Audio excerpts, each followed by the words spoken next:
Okay, so we are officially recording, so you can go ahead and kick off the meeting tonight. Okay. You've all been here before, so you know the drill, but just to go over it, we'll do introductions to start. You'll have about 15 minutes or so for a presentation. Then the DPZ staff will give a report. The DAP panel will have a Q&A session, and then the panel will make recommendations and formal motions to the DPZ. So why don't the presenters start off with introductions of your team? Okay, very good. Thanks, Bob. So tonight we have Benchmark Engineering, Chris Malagary, and Chris Ogle. And part of their team is Katie Drummond and Heidi Thomas, who are the landscape architects, planners with Enviro Collab. And then we have the owners of the property. Okay, I'm Bob Gorman, the vice chair of the panel. I'm a landscape architect and planner. Dan?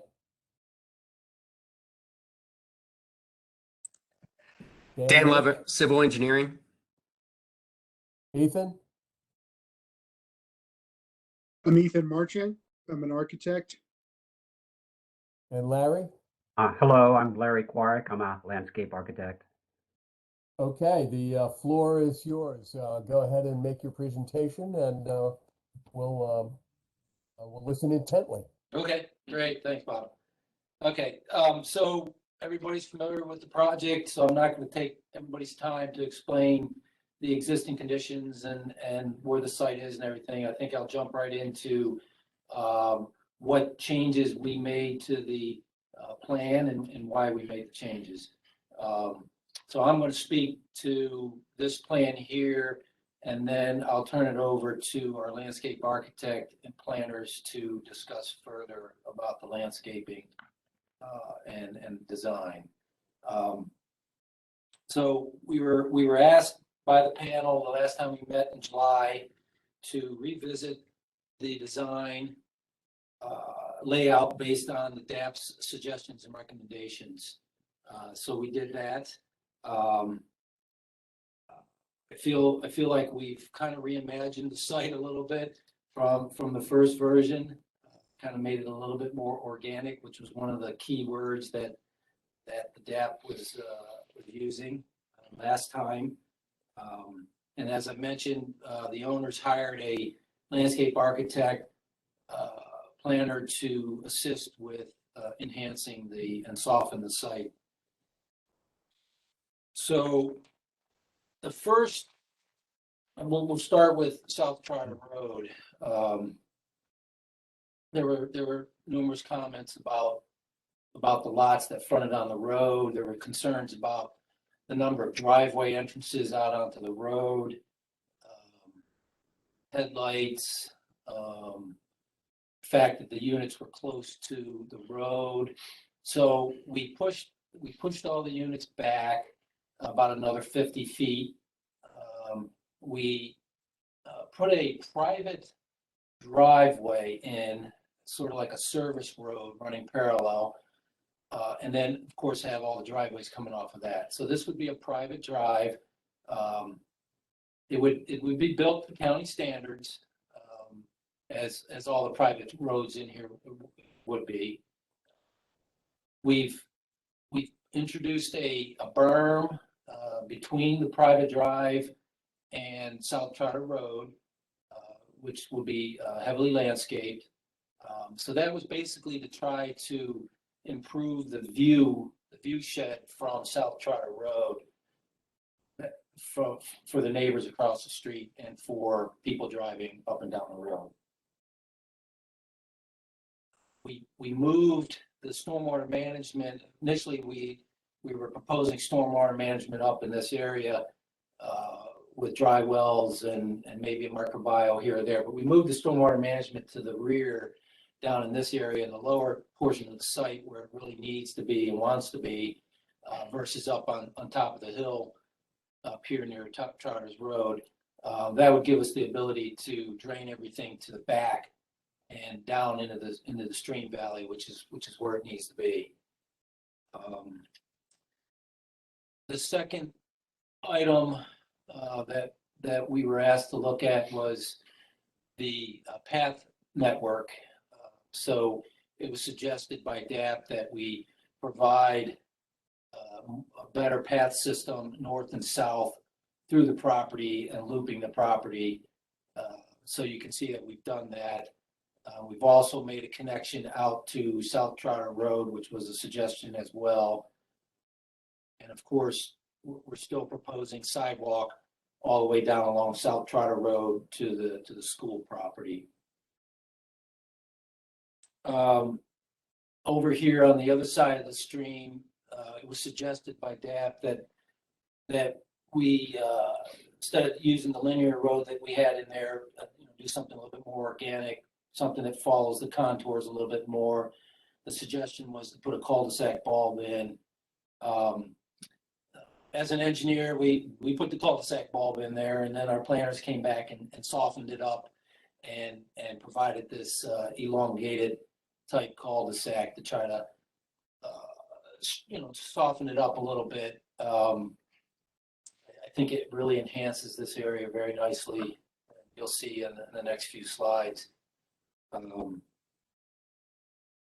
We were asked to reduce the number of units on the linear drive that we had. We had 16 units coming off of that. So by putting this cul-de-sac in, we put in 11 units up here. And then it was suggested by, I think it was Ms. Stoner from the DAP panel, to also have units front along Swimmer Row Way. So that's what we did. We took some of the units that we had back in this area, loosened it up, and then lined them along the road, which gives you a little bit more street presence, continuation on down into the existing subdivision.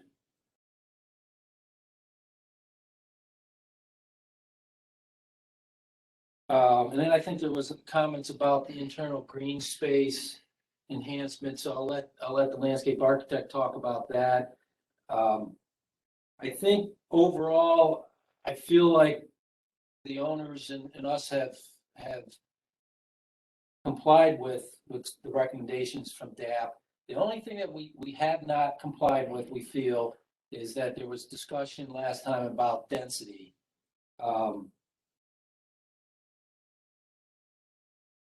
We did mostly density, I think, along South Trotter Road, and I think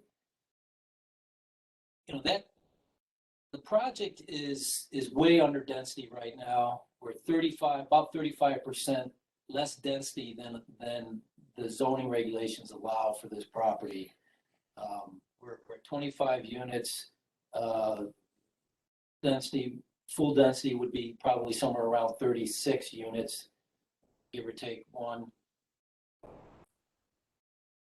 I think that by placing this berm and giving much better buffer between the residences on the west side of South Charter Road, I think it really meets more of what the streetscape wants to look like through here. And I'll show you in another slide here in a minute, but we feel this new layout is much more compatible with the surrounding community. That would be the village of River Hill and Charters Run, which is the subdivision back in this area here, and as well as across the street. And we did reduce the driveways significantly along South Charter Road by pushing all these units back. So, I believe that the density we have shown here, it's not a density grab. It's clearly a lot less than what this property could have. And I think as the planners and the landscape architect talks about the rest of the project, I think you'll see that. So quickly, I want to scroll to this overall view. So there's our proposed subdivision introduced into an aerial view, and you can see the River Hill community down here and how they've got all these units lined up along the road. The spacing between them are very similar to what we show in our units lined up along South Trotter and along Swimmer Road. We've got 15, 20 feet between, which is very similar to what they have down in this area. They've got cul-de-sacs. They do have pipe stem lots, which we do not have. I think it's these lots along, or these units along Swimmer Road continue on down into this existing subdivision, which it kind of gives it some consistency there. And then I just wanted to show you, before I turn it over to the landscape people, some aerials, renderings of views along the road. So this is what we think it would look like as you travel north on South Trotter. This would be the first entrance coming into the private drive. The berm is right here. Of course, we'd have street trees, which are required by the county, and then the internal landscaping that the developer is proposing. And then looking south, you can see again how far the homes are off the road, and the buffer is very similar to what's on this side of the road currently as existing conditions.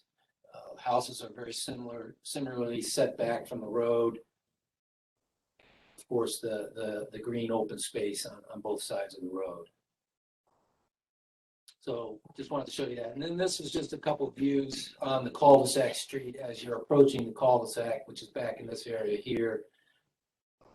And then again, a further view out looking into the cul-de-sac.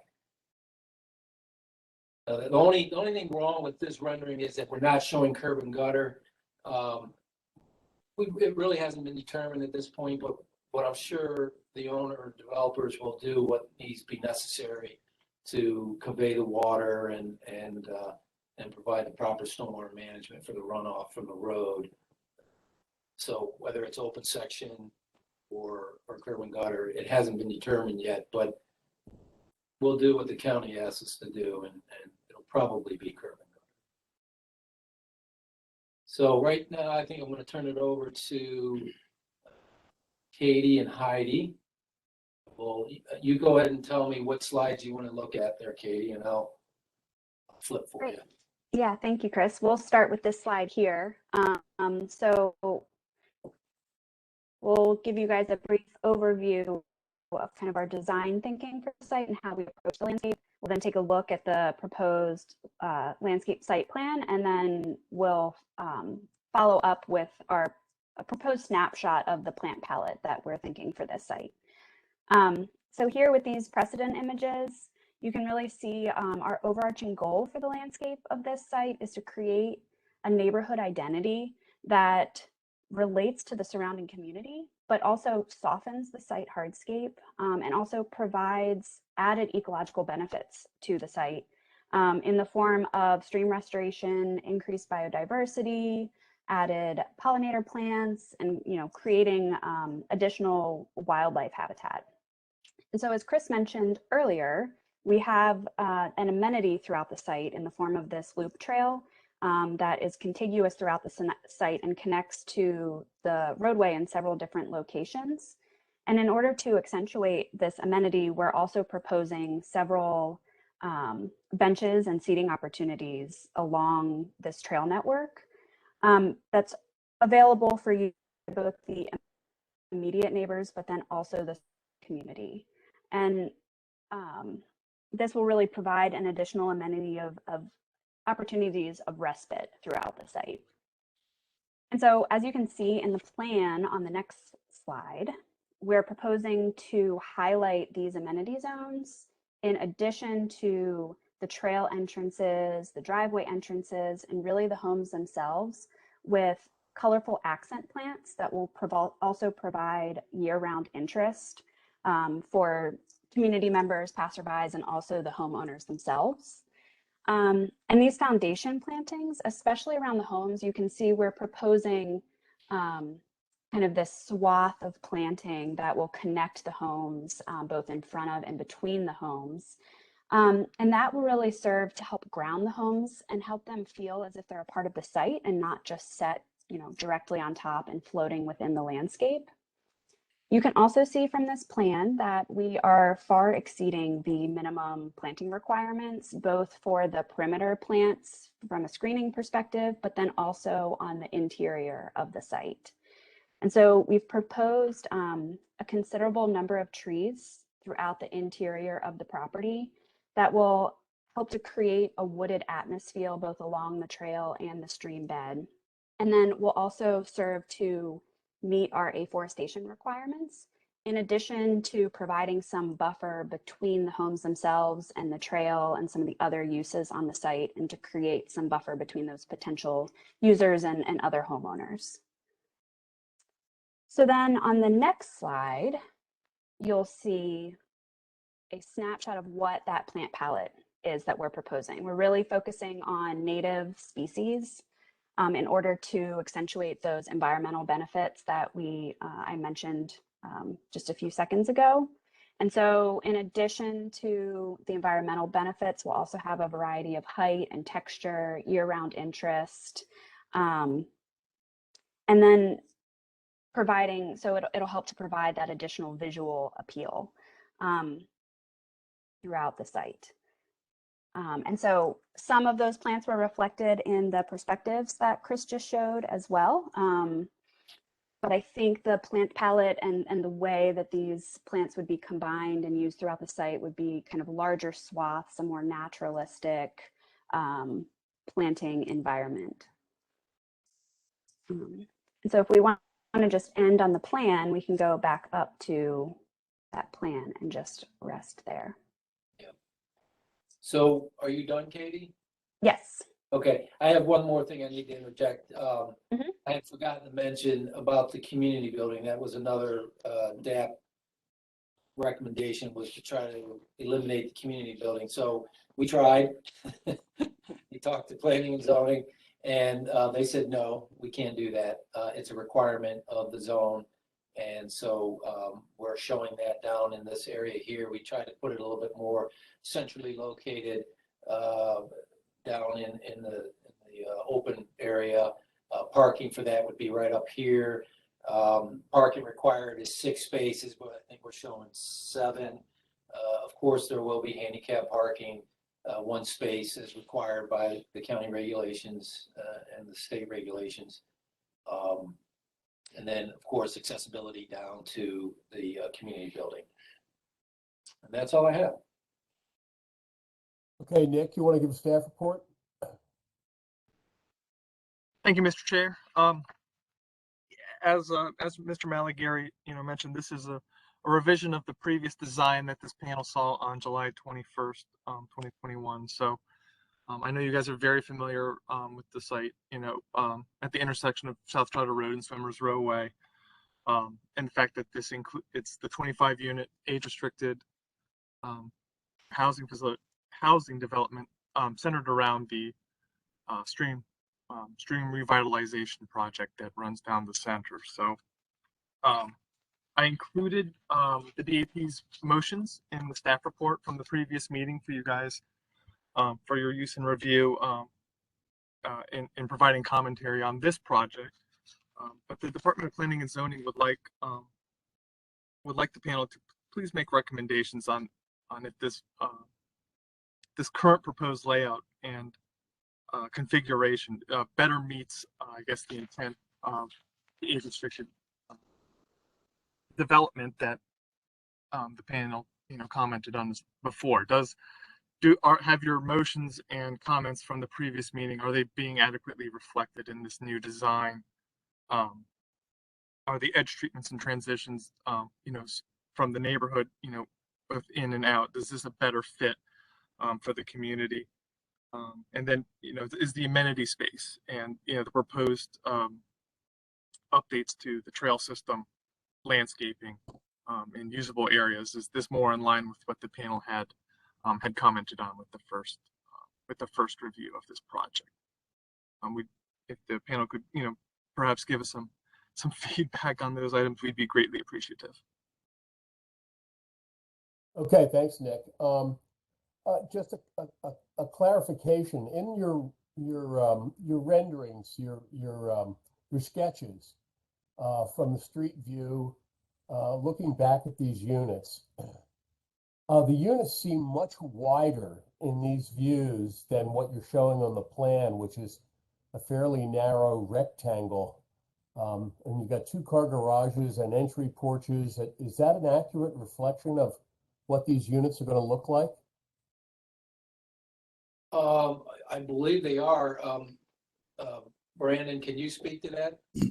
Yes, so these renderings were pulled from some of the product that we had shown in the first design, and that product all fits on the house boxes that Benchmark has shown on the aerial view. Yeah. They So just seem really wide compared to what you show in the plan. I think it might be just a visual thing. I think, Chris, you can speak to what size boxes are those? Are those 40 by 40 by 70? 40 by Yeah. 70. So these houses will all fit on that 40 by 70 box. yeah, Okay. and that's the thing, Bob. They're generic boxes, so they obviously don't have the real footprint in there with the porch and the change in the architecture, with the bump ins and bump outs and things like that. Yeah. Yeah. Okay. Could you go back to the plan for just a second? I have a couple other questions about that. Sure. By the way, it's a vast improvement over where you were before, so Thank you. thank you for that. The width of the and I quite like the private drive off Trotter Road. I think with the berming and the landscaping, it won't make all the residents happy, but it should make them happier. And I think it's a better solution.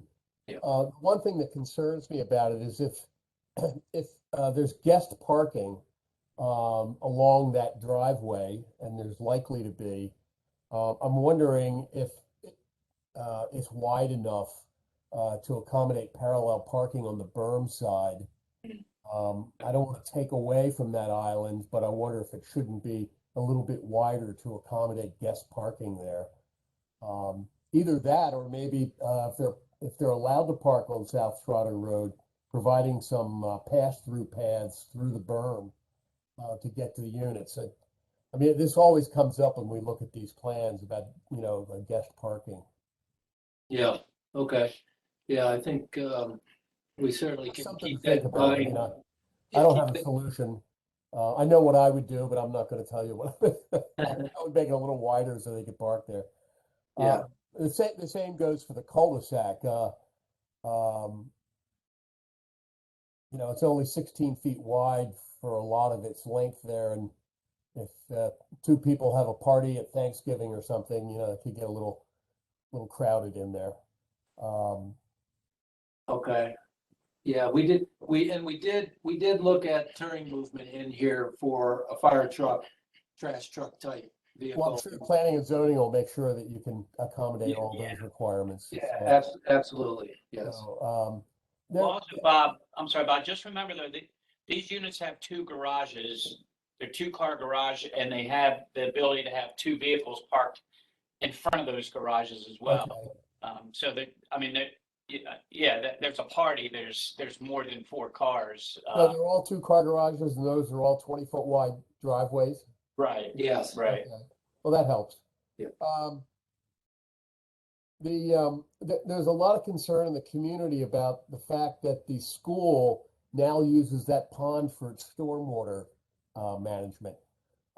In this scheme, it just seems like you're passing it through to north of Swimmer Row and not dealing with that, if it in fact is an issue. Could you just talk about that for a second?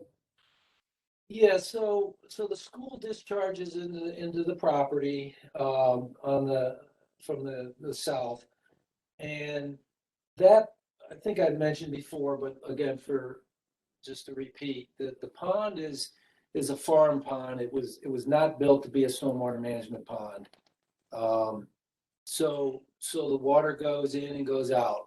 It doesn't get stored and doesn't get released at a pre-development rate or anything like that. So, as we had mentioned in the previous DAP meeting, the owners are really concerned about liability with the pond, and having to, of course, the county would, if we were to keep the pond, we'd have to bring it up to current state standards and specs. So we'd have to rebuild the pond, and they just felt, and we met with DNR and MDE out at the site, and they are all in agreement that the pond should probably go, and just recreate the channel that used to be there. And that channel, of course, will carry the conveyance of the water coming off the school property. Will it be a permanent stream all the time? We don't know yet. The pond, once the pond's removed, we'll know what kind of groundwater we have. There obviously are springs in the pond because there's always a constant water surface elevation. So it really depends. It could probably will be a flowing stream in the spring, probably in the heart of the summer, July, August. It could be dry. Could have a little bit of a trickle just from the natural springs.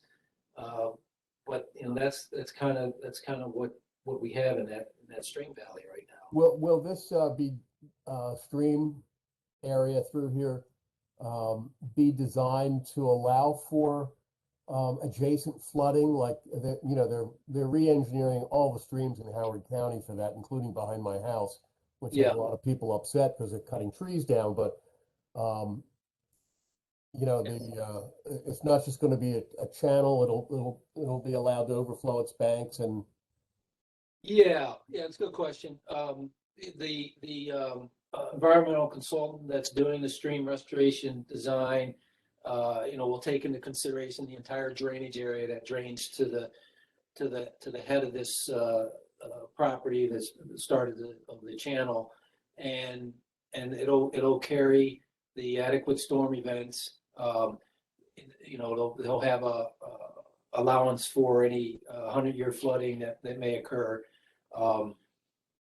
Right now the drainage area to the pond is about 30 acres, which is the threshold for when the county starts acknowledging that there's a floodplain. So really, the floodplain doesn't start until you get about halfway down through the stream. And of course, when we designed Swimmer Row Way, we designed those culvert pipes to pass the 100-year storm. There's 4 pipes down there, and I'm sure the development down from there through River Hill was developed to handle the storms, because that's what the county makes us do. Okay, anyone else on the panel have some questions? Yeah, Larry? hi, this is Ethan. I have 2 comments that I'd like to make. But before I do so, I'd like to thank your entire team for, really putting the effort in to develop an engineered and a site-specific solution that I think took the intent of most of our comments and really treated this site in an elegant way. I particularly appreciate how you address the community building and creating that as a meaningful place and not just an afterthought. My 2 comments that I do have, one, I agree with Bob's question, where I think the storm should be considered in some way, shape, or form to mitigate stormwater runoff, even if it's above and beyond the requirements, due to the types of storms we have seen in the past couple of years in this area.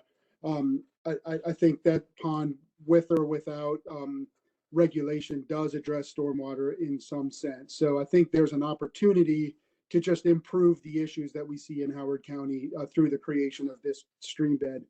And my final comment is really about South Trotter Road. I still think it's too dense for the context. I don't think it responds to the development patterns that occur along South Trotter Road adjacent to this site.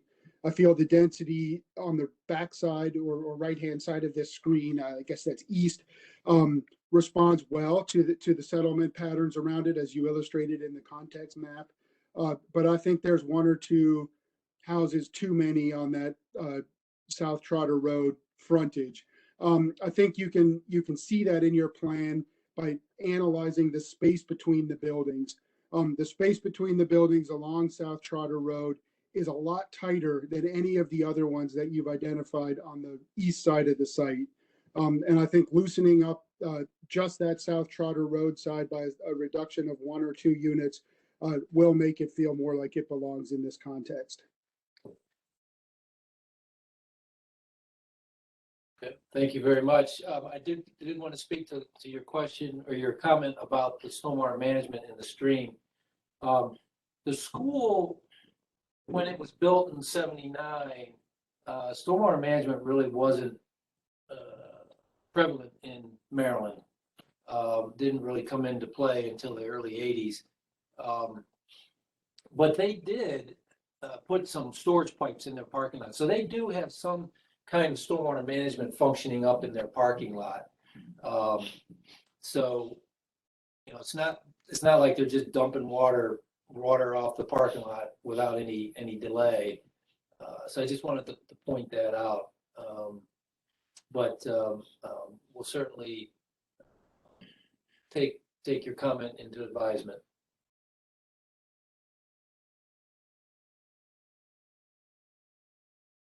I guess Dan? you can go up. Larry?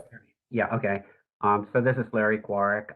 I agree with Bob and Ethan. This is a dramatic improvement over the first submission. I was pleased to see that it does, I don't know if I would use the term organic, but it does fit more with the current designs, like the community just north of Swimmers Row Way. I guess it's called Morning Time Lane.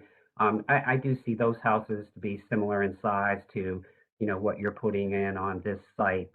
I guess I would like to see less along the South Trotter Road, but I do think that the berm solution is effective, and if high enough and planted well, it could really make it attractive from South Trotter, as well as for the houses that are lining that. It would seem to me it would form more of a kind of a lane for them rather than a street. With regard to parking, I am concerned about that, and I'm wondering whether you could, at certain areas along that lane, use like a specialty pavement, like a cobble or a permeable paver, and just create these areas where there could be some linear parking. I think it would actually be a way of accentuating the sort of the lane type environment, and would also provide that parking when needed. And when cars aren't there, it would just sort of fit in with the landscape, especially since it would be more of a natural, paver. And I'm not talking really about the whole length of it, but maybe in 3 different areas along there where maybe 3 cars could park linearly, in the northern portion of it, the central portion, and then the southern. With regard to that lane, though, I am concerned that I guess the county will, approve or disapprove the fact that the exit point, like the northern point, is so close to the intersection of Swimmers Row Way. I don't know if that's too close or not. It seems like it is close, but maybe you've already talked to people there to see whether that's going to be allowed, since there'll be multiple vehicles, coming out there or turning in, and then you have Swimmers Row Way right beyond it. So I am concerned about that. Moving into the green area, I do like what you've done there. I like the loop. I like the fact that children going to the school can actually cut through there and go along the lane and still feel safe and go to the middle school. I did want to ask whether there is a sidewalk along Swimmers Row Way. Yes, there is an existing sidewalk there already. Okay. And it The other goes, plan probably shows it clearer. yeah, I mean. I just that would complete the loop. If those living in the community want to do a loop, they would be able to basically walk along the sidewalk along Swimmers Row Way and then rejoin the loop again. Am I making a correct assumption?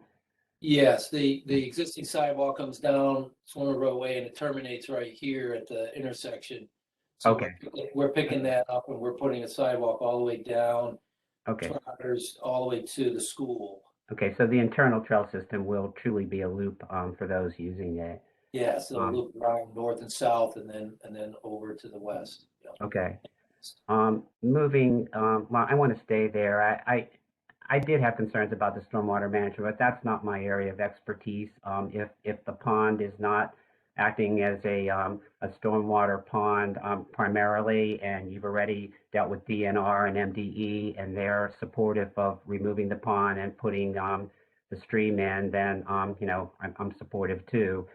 Especially since you would be reestablishing a riparian buffer. I've said this many times, I'm part of the Chesapeake Conservation Landscape Council, and it's a 5-state effort to restore buffers along streams in these areas to help the Chesapeake Bay watershed. So I think you're doing that. And I also wanted to say that in the 2.5 years that I've been listening to these presentations, Katie, your landscape presentation was awesome. The fact that you're using almost, I mean, there may be some non-native plants in there, but I looked closely at the list, and it's exactly what the Conservation Landscape Council is looking for. This will become a very biodiverse area, not at first. I mean, it needs time to mature. You know, in the first year, second year, it's still going to look sparse, but, you know, 10, 12, 15 years down the line, I could really see that being a hugely attractive area, and also a learning area for kids if they want to come down, you know, if a class wants to come down and see different things in the stream, or just identifying the number of trees, native trees to Maryland, will be really awesome. So I commend you for doing that. Thank you. Yeah. And then I just wanted to finish up with, I'm still not happy with the location of the community building. I don't know what negotiations go on to determine whether one is needed. I think they can be successful. I usually see them being successful if they're paired with like a swimming pool or something like that. And I'm not saying that's what you would do here, but when they're isolated like that, and these homes are rather large, so if someone's going to have I don't know, a big gathering or something, they're probably going to do it in their home and not do it in this community building. But even so, I guess you've looked at the possibility of having it up there where the parking area is. It just seems so isolated. I mean, even if you wanted to have food or something for the group, you have to basically haul it down the pathway, you know, to the community building. So I was hoping that maybe it could be replaced with an outdoor pavilion. And I know what's hugely popular with these over 55 communities, because I have family members both here and in Pennsylvania, is pickleball. They're like desperate for pickleball courts, and so it'd be great if, you know, this community could have something like that. I know that would be really used way more than a community building. But that's my thoughts on that. Is just kind of looking at that location again and seeing if it's possible to put it in that green space by the parking area rather than down there in the stream valley. And I think that's pretty much it. I think it's a great improvement, and I commend the team for working on it and addressing, if not all of our comments, most of them. And I'll conclude there. Thank you. Thank you. Dan? You with us, Dan? Can I make some comments? Sure. One of my suggestions would be to, on that South Charter Road, I would like to see that road shortened so it's not, so lose the last unit and shorten the road so you're not as close to the intersection. That driveway is not as close to the intersection, would be one of my recommendations. And hopefully you can spread out the houses a little bit more, kind of like what Ethan and Larry were already talking about. Does that make sense? I hear what you're saying. It does meet the county requirement. Okay. It's 25 feet from the intersection, which is a typical distance for a driveway, which is what this is. So, yeah, it does meet the current criteria. Okay. Well, anyway, that would have been my suggestion on there. I can't believe I'm saying this, but it looks like you got plenty of stormwater management for your site. However, Hope so. I would not normally say this, but in the in that turnaround in the cul-de-sac, the only thing I fear is if this is going to be bioretention pond, that this becomes full of cattails and everything, and it isn't maintained.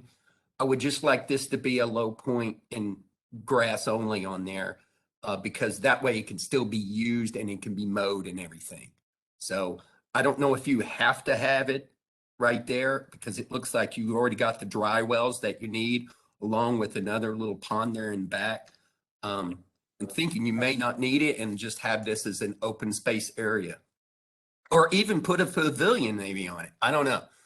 Yeah, so Dan, this is Larry. I see what you're saying, and they can be unattractive, but if the landscape architect, they're true to their word, and this is planted with winterberry and native grasses and things, I don't think that will happen. Yeah, it will need some maintenance, but I don't think that it'll be an area that becomes, invasive cattails and things. It's not that large of an area, and if you plant the plants that are in the plant list, they really do well. There's many examples in Montgomery County along Dennis Avenue where they have a series of rain gardens heading to Sligo Creek, and I've watched them now since my son lives there over the last 4 years, and yet some maintenance is done in the spring. I can't say that none is done, but they're pretty attractive in terms of color and attracting wildlife and pollinators. So that's just my 2 cents on that. If it helps, assure you that that area might not end up being unattractive. Yeah, my main concern was just the maintenance and how this looks, because you still want it to be inviting for everyone to see and pleasant to see. Right. And the plants they've specified are, believe me, they're eye catchers. I'd also just to add in what everybody else has already said, this is a vast improvement. I love all the landscaping to really help add some buffer and to pull the houses further away from South Trotter Road. Other than that, those are yes. Have you guys looked at like lengthening the stream, making it go meandering, or? Well, we're not doing the design, but the environmental company that's doing the design, they did put a few bends in it. It's something we can talk to them about and see if they can create maybe a little bit more of some curvature in there to slow down velocities, or maybe put some large stones in the stream to dissipate velocities and things like that.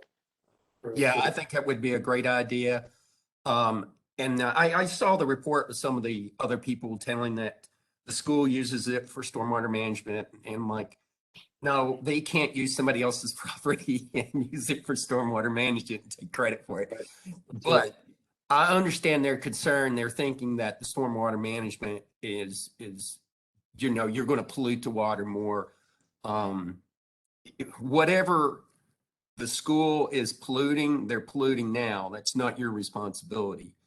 But I understand their concerns. And to see how much stormwater management you put on here tells me you are certainly going to be having less off this one than previously. So I'm glad to see that. Yeah. Thank you. Do we know if there's any existing wetlands around that existing pond? There really aren't. I think there were some a little bit in the one corner, but MDE just said that was such a disconnected wetland that they really weren't even gonna regulate it. Okay.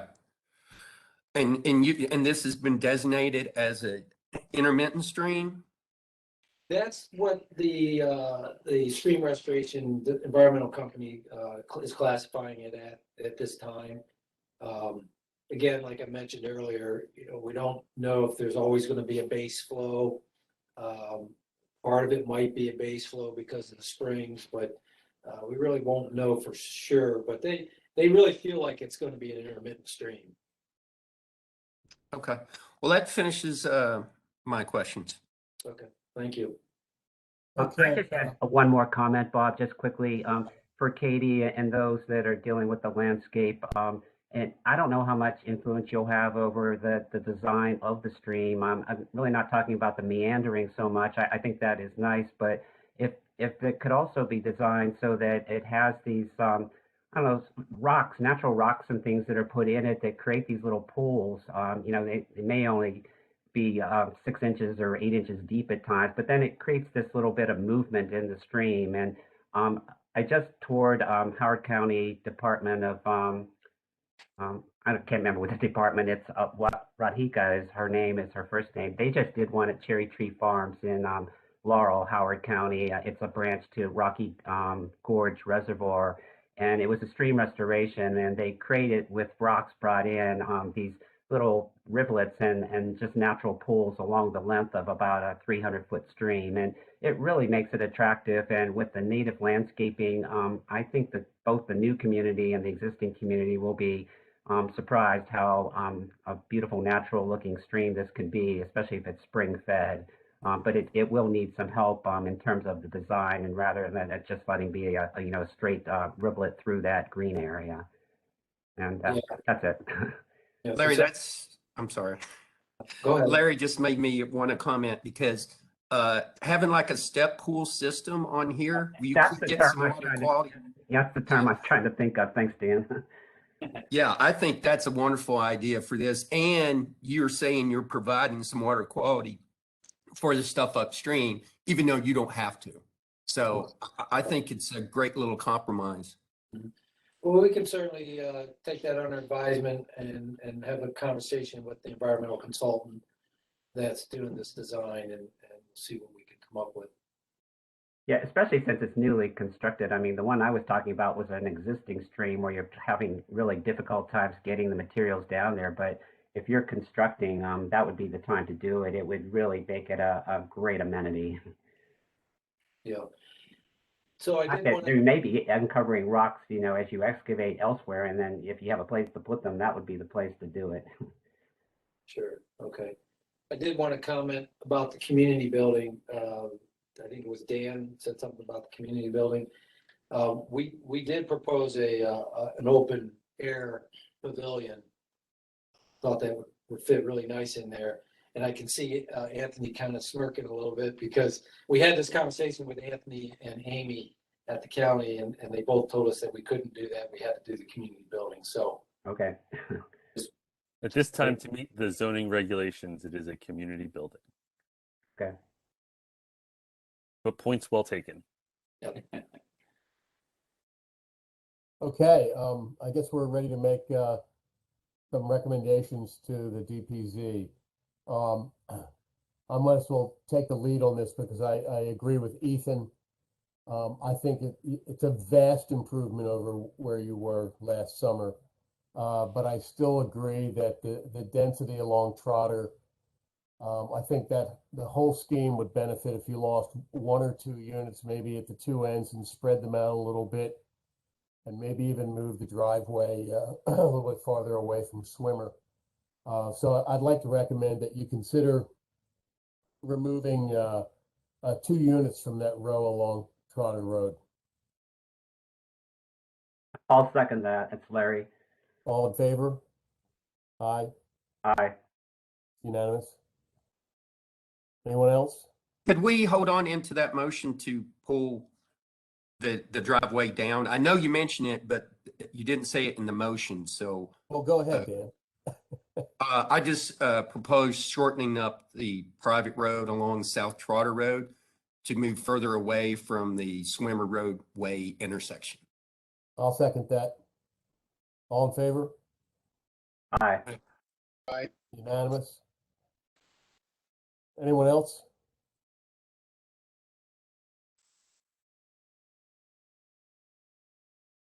I would just like to make a recommendation for a step pool for along the stream that goes through the site. For I'll both. second that. All in favor? Aye. Unanimous? Anyone else? Okay, well, I guess we're done, and thank you very much. You addressed a lot of concerns, not all of them, but it was a really nice compromise. And I am commending you on your landscape. So thanks very much. I second that. Thank you all. Thank Thanks, you. Thank you very everyone. much. Have a great evening. Have a nice evening. Thanks. Anything else on our agenda, Nick? Could the panel just stay on for a minute? Okay. The Scott property was the only only item up for this evening. I will be sending out the next meeting's agenda and stuff tomorrow. I didn't want to bombard you guys with too much in the email today.